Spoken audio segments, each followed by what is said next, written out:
Yeah. C'est la même, je ne t'ai dit coucher à terre là. C'est un kilo. Kilo t'as sous le lit. C'est... On est couché. Comme ça, c'est pas facile à voir ici. Je suis couché sous le camp. Mon verre là, moi, 100 kilos. Avec quoi ça de la souris.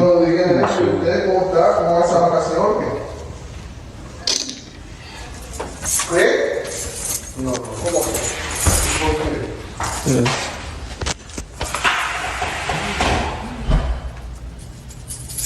Yeah, they went for her and killed her. Allez, sans altercation, ça, ouais. C'est les violets que vous mettez là. C'est les violets que vous mettez là. Yeah. So, là, ça, je dois me parler ça, moi, sans ça. Je dis pas ça. J'ai un téléphone d'aller là. J'ai un téléphone d'aller là et puis sans d'aller là comme ça. Téléphone où? Yeah, sans d'aller. J'ai un d'aller là comme ça. Et puis téléphone est là. Et puis là, je me dit c'est ça, je suis là, je dis c'est pas ça. Je me dis ça, c'est ça, je dis non, c'est pas ça. Ok. Yeah. No, over there it's not. That's what I'm saying. There's nothing, there's no indication of blood over there. Yeah, where's that on me? Room. Yeah. In the, Yeah, no there's blood. you don't see blood. You don't see the blood. It's only here. Yeah. That's what I'm saying, so. So he actually, yeah, he did do it right here. And then, Yep, tout ça, ça a raison. 13-year-old Rose Dieujuste was murdered July 4th. A man has been charged with her murder. And tonight, West 2's Gail Pascal Brown talked with the victim's family. Rose Dieujuste has only been in the States for less than a year. Her family is from Haiti, and she lived here with her father, her brother, her cousin, and his friend. They are all grieving right now. Investigators say she was murdered in her own complex by a stranger. I'm feeling, I can't really, there's no explanation for it. It's just hurt, like crazy. The family of 13-year-old Rose Dieujuste is devastated. Her partially naked and stabbed body was found July 4th at Palmetto at Lakeside Apartments on South Rio Grande Avenue in Orlando near Holden Avenue. Her brother and her cousin, Dupierre Collin, found her in a storage room underneath the stairs. She was supposed to have been at a friend's in the same complex. We saw the phone and the sandal right there on the stairs. And there was blood on the floor. Her cousin says Rose's brother started knocking on doors looking for Rose, then opened the storage room under the stairs. We called the cop. They said, pull her out. We pulled her out and started CPR, and still there's no responding from her. Rose's mother is still in Haiti, but the whole time she was on the phone with us, and then she heard everything, heard that Rose was died. We found her dead, laying down, butt naked, and we can hear it. She dropped the phone and started running, go crazy, all over the place. Rose died at the hospital. 28-year-old Jerry Dorisme is facing first-degree murder. He was taken to jail 1 week after he allegedly stabbed her to death. The dangerous predators lurking in the shadows, preying on the most vulnerable, deserve the harshest sentences imaginable. Neighbors reported that 28-year-old Jerry Dorisme had been seen in the neighborhood for weeks. He stood and watched the children play for hours. While everyone found it unsettling, nobody called the police. He was often seen lurking around the playground as children played, yet still, nobody called the police. After weeks of spying, lurking, and waiting, he found his victim, Rosethalie Dieujuste. The violence and horror inflicted upon this innocent child were so unimaginable that even the most seasoned detectives could not stomach it.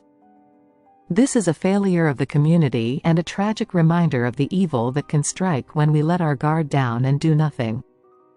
Welcome to the American Crime Femicide channel. Please like, share, subscribe, and hit the notification bell for future uploads. This barbaric and senseless crime occurred in Orlando, Florida, in a community of Haitian immigrants. While some sought a better life, others concealed their malevolence. Rosethalie Dieujuste, affectionately called Rose, was born and raised in Haiti by a loving mother who wanted the best for her children. In 2023, her mother made the difficult decision to send Rose to live with her brothers and cousins in Orlando while she stayed back to work. Rose enrolled at Memorial Middle School, where she excelled in her academics. She loved learning and making new friends. Although she missed her mom, she loved living in the United States. She and her brothers lived at a complex on South Rio Grande Avenue, where she made many friends. They often played together around the complex. Tragically, Rose's short life was brutally taken from her when she came face to face with Jerry Dorisme. Jerry was a homeless man that frequented the area a lot. He was caught many times watching the young girls play. However, nobody called the cops on him. If they would have learned Dorisme was previously arrested on a charge of lewd and lascivious molestation on a child in 2020, but the charge was ultimately dropped to child abuse. Sadly, the community's failure to protect its most vulnerable and the system's inability to hold offenders accountable led to Rose being Jerry's next victim. According to her brother, Rosethalie Dieujuste, on July 4, he left his little sister sleeping and went to pick up his check from his job, a 10-minute walk away. When he got back, he was chilling in the living room, thinking his little sister was still in bed. Suddenly, he heard a knock on the door. It was her friend asking for Rosethalie. He opened the door and went to call Rosethalie for her friend, but she wasn't there. His baby mama told him she had gone to the friend's house. He found it strange that the friend was knocking on the door asking for Rosethalie when she was supposed to be at her place. The friend mentioned seeing her slides and phone on the stairs, but she wasn't there. He started worrying and fearing something bad had happened to her. When he followed the friend to her apartment, he saw her shoes and slides there, but Rose was nowhere to be found. They knocked on the doors, but nobody answered. They began checking everywhere until he found her in a little room, dead. He called her name, but she didn't respond. They called 911 and started CPR until the medics arrived. There was a big hole in her chest. She had been stabbed and assaulted. She was rushed to the hospital but later died from her injuries. After a week of investigating, the police arrested Jerry on July 11th. He fought back, but officers were able to subdue him. Anytime a child is murdered, we all collectively grieve. I'm a father. Our detectives are all parents, and this is very, very hard on them, and of course the community. And we can't even imagine the pain and anguish that Rose's family and loved ones are going through right now. In the end, this was the result of great detective work, our help from the media partners, and tips from many people in the community. Rose was senselessly and brutally murdered on July 4th in the apartment complex where she lived. When deputies were called there on July 4th, they found Rose in a closet, partially naked. She had been stabbed and she was barely alive. Unfortunately, she was transported to the hospital where she succumbed to her injuries. So we believe Rose was on her way to visit another friend in another building in that same complex when she was attacked. Her friend found Rose's cell phone and shoes in the staircase in that apartment building and reached out to Rose's family. And a family member was knocking on doors to see if they could find Rose. And then they entered the utility closet and then ultimately found Rose in that closet, attempted CPR and first aid on her, and she was unresponsive. From the beginning of this case, we encountered many people in the community that were very, very cooperative and offered a lot of information. A witness at the complex reported seeing a heavy-set male leaving the building where Rose was found.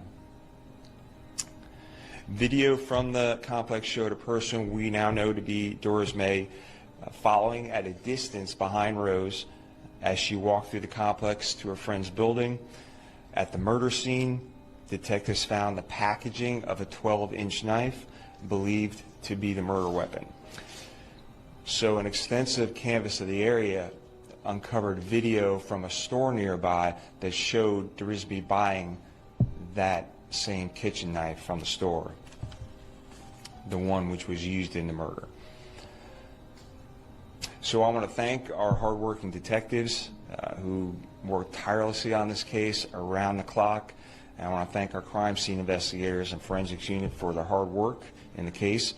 We also want to thank our partners at the Florida Department of Law Enforcement who are testing a significant amount of evidence as we still investigate this case. And we want to thank the community. We received many, many tips from the community that helped us lead us to him. And so you've heard me say before that law enforcement, we cannot do it alone. We need the community's help, and this case proves just that. The community really came through, media really came through for us, putting his picture out there, which ultimately led to his arrest. So Rose, as you can see, is a beautiful young woman. She should not have died this way. And my heart aches for her family and her friends and her loved ones. But what we can do now is provide justice for this family moving forward. So with that, I will take any questions. Yes. Does the man arrested have a criminal history? Yes, he does. So he had been arrested for lewd and lascivious behavior on a child. That case was ultimately dropped to child abuse. I'm not sure what time or how much time he served, but he does have a history. Our deputies have come in contact with him recently. We were called about a man walking down the street with a knife. Our deputies were able to de-escalate that situation, have him drop the knife, but he ended up punching 3 of our deputies. He was ultimately Baker acted as a result of that incident. Did he have, or any indication that he knew prior to this? Was this completely random and he was watching her? So he did not know her, but he used to live in that area. He's very familiar with that area.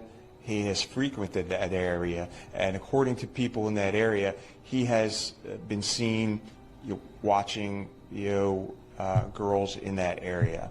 So they were definitely concerned about him. But that's other than the lewd and lascivious conduct, and then the Baker Act a few weeks ago, that's been our only contact and knowledge about him. The fact that he knew where a utility closet was, I'm just curious. Was he a former tenant of this place, or did he ever, if he stayed in this place? Because to know things like that, you've obviously, like you said, you was watching her, but you scouted it out a little bit. I just know that many people knew that he was familiar with the area. He frequented the area. He got his hair cut from a barber locally there, and he lived in that area. So most likely he was familiar with the complex as well. Has he been able to say anything? Have you guys got any statement from him about what happened? So he was arrested yesterday.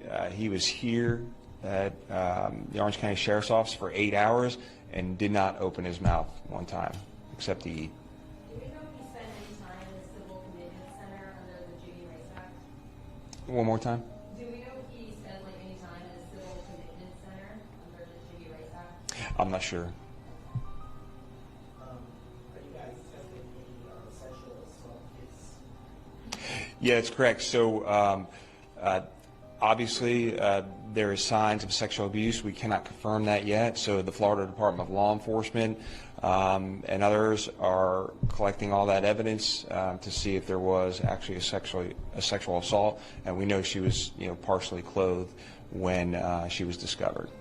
Is Dorisme from Orange County? How long has he been in the area? He's been in the area, or at least in this country, since 2008.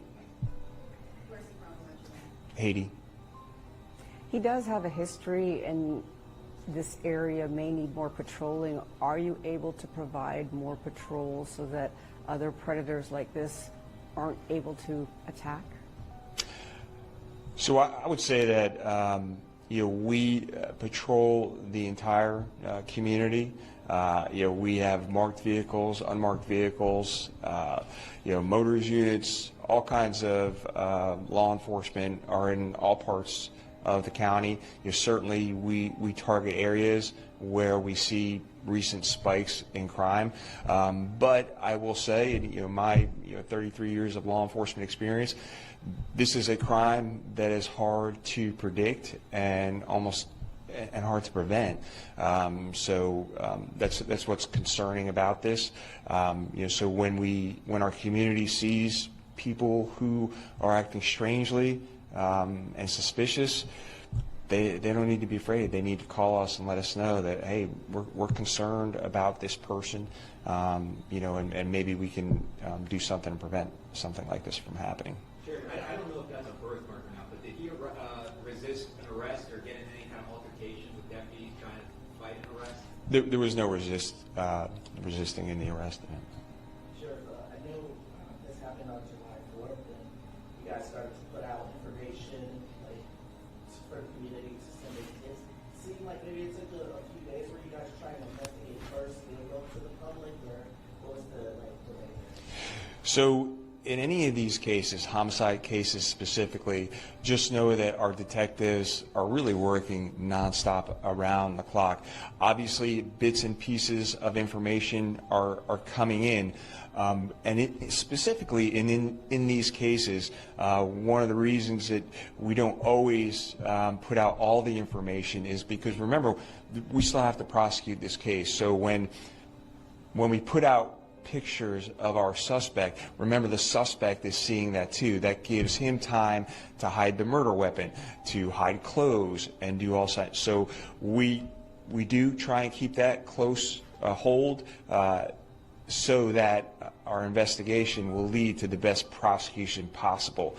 Now, when we are at a point where we need the community's help, where we were in this case, that's when we will put it out. But just know that our detectives were working on this case nonstop since we got called. And Sheriff, you mentioned that the community was really helpful in kind of getting this solved. Any sense of how the community has been coping with the loss of a 13-year-old that they, even recognize? Yeah, I mean, if you even look at the comments on our social media pages, you can tell the community is upset. We received many tips about him. I know where that person's been seen here. I know his first name is Jerry, and in fact, his father also called us to identify him as well. Sheriff, were you able to talk directly with the family, and how did they react? I know our detectives and our victim advocates have been in close contact with the family, and obviously, just like any family, they're devastated. Look at that beautiful young girl. We would all be devastated. I think there's always going to be a sense of, well, at least someone is being held responsible for this case.